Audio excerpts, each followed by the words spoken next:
Update mo na nga tayo sa mundo ng basketball sa Gilas, Pilipinas, paghahanda sa FIBA World Cup Asian Qualifiers second window.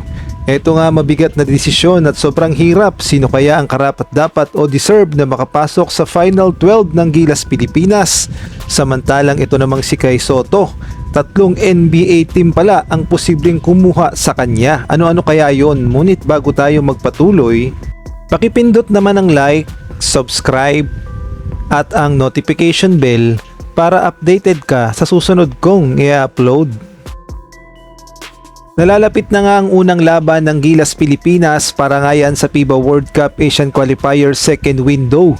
At 4 days to go na lang at makakaharap na nila o makaka-rematch na nila ang New Zealand na alam nating lahat na isa sa pinakamalakas sa FIBA Asia Cup. Kaya naman todo-todo ang ginagawang paghahanda ng Gilas, Pilipinas dahil kailangan nating manalo sa New Zealand upang mapanatili na number 1 tayo sa Group A at gayon na rin kailangan din nating manalo syempre sa Australia na mas mabigat nating makakalaban sa March 1. Ngunit ang pinakamahirap na desisyon lalong-lalo na kay Coach Tim Cone kung sino ba talaga ang tamang sangkap o tamang pyesa na bubuo ng Final 12 dahil alam nating lahat na deserve naman ng lahat ng Gilas players na makapasok sana sa rotation o sa lineup, ngunit 12 players lang talaga ang posibleng o makakapasok sa Final 12. Kaya naman ang malaking tanong, sino kaya sa mga Gilas Pilipinas players ang karapat-dapat at tamang pyesa para sa Final 12?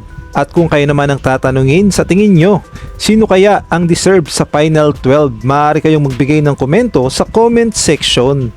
Samantalang sa ibang balita naman, update naman tayo dito kay Kai Sotto. Ayon nga sa report, mukhang nasa Pilipinas si Kai Sotto.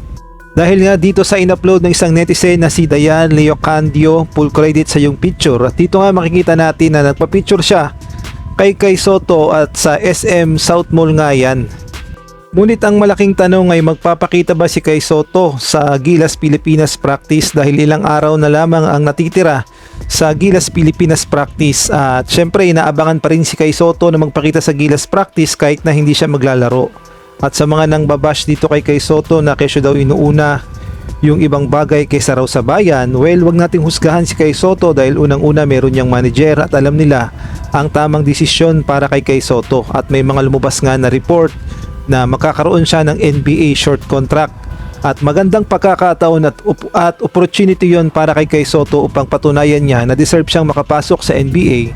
At syempre dapat maging proud din tayo dahil malay natin balang araw si Kai Sotto ang kauna-unahang purong Pilipino na makakapaglaro sa NBA, kaya naman dapat natin siyang suportahan at wag i-bash. At eto nga, good news ay na rin sa report ng pass break. Ang sabi nga dito, front court injuries and team rotations across several NBA teams could open the door for Filipino center Kai Sotto.